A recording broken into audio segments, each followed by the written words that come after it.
Reply કરવા માટે જ સાંભળે છે, સમજવા માટે નથી સાંભળતા. બરાબર છે.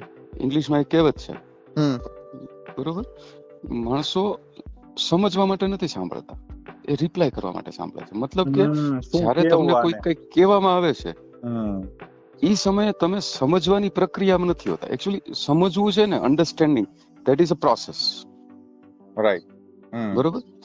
હવે એની એક આખી પ્રોસેસ કેવી રીતે છે કે મારે ત્યાંથી કોઈક વિચાર ઉઠ્યો, એ વિચાર મારા બોડી નામના ઇન્સ્ટ્રુમેન્ટ્સના અમુક ટૂલ્સને યુઝ કરીને, જેમ કે મારી સ્વર પેટી, મારો અવાજ, મારા હોઠ, જીભ, કાન, મારું મોઢું, એ બધા ટૂલ્સનો ઉપયોગ કરી અને એ બધા શબ્દો બહાર આવ્યા. રાઈટ. હવે એ શબ્દો કોઈ ચોક્કસ એનર્જીના માધ્યમથી તમારા સુધી પહોંચે.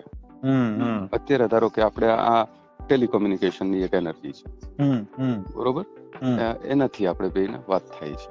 રાઈટ. તો એ શબ્દો તમારે ત્યાં પહોંચે. હવે એ અત્યારે તમારા કાનના નામના ટૂલથી તમારી અંદર ઘૂસે છે. Right. You are just listening to them. Right now શું થાય છે કે તમારી જે બ્રેઇન છે એ શબ્દોને કલેક્ટ કરે છે, કલેક્ટ કરીને સ્ટોર કરે છે તમારા માઇન્ડમાં. રાઈટ.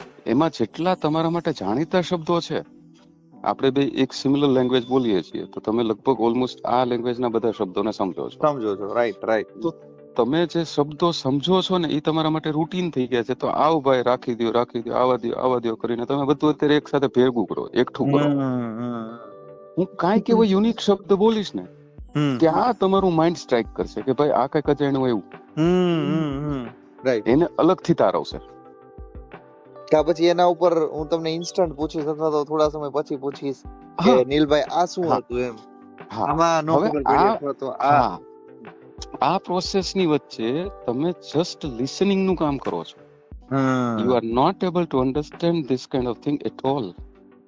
રાઈટ. કારણ કે જે દિવસે તમે સેમ થિંગ એક્સપિરિયન્સ કરશો, ધારો કે હું તમને કહું કે ભાઈ તમે કાલાવાડ રોડ ઉપર જશો એટલે કોટેચા ચોકમાં જ તે બરોબર ડાબી બાજુ એક ખાડો આવે છે, તો એ અત્યારે તમે સાંભળી ગયો છો, right?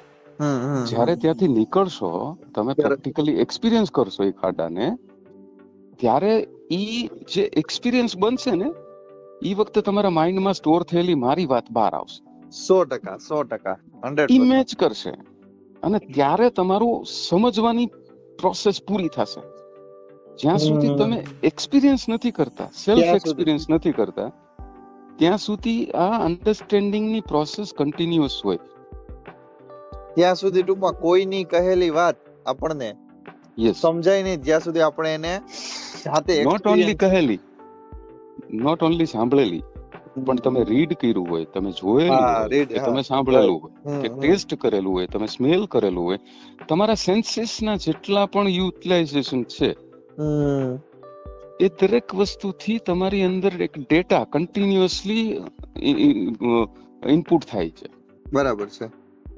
Right? So this is it.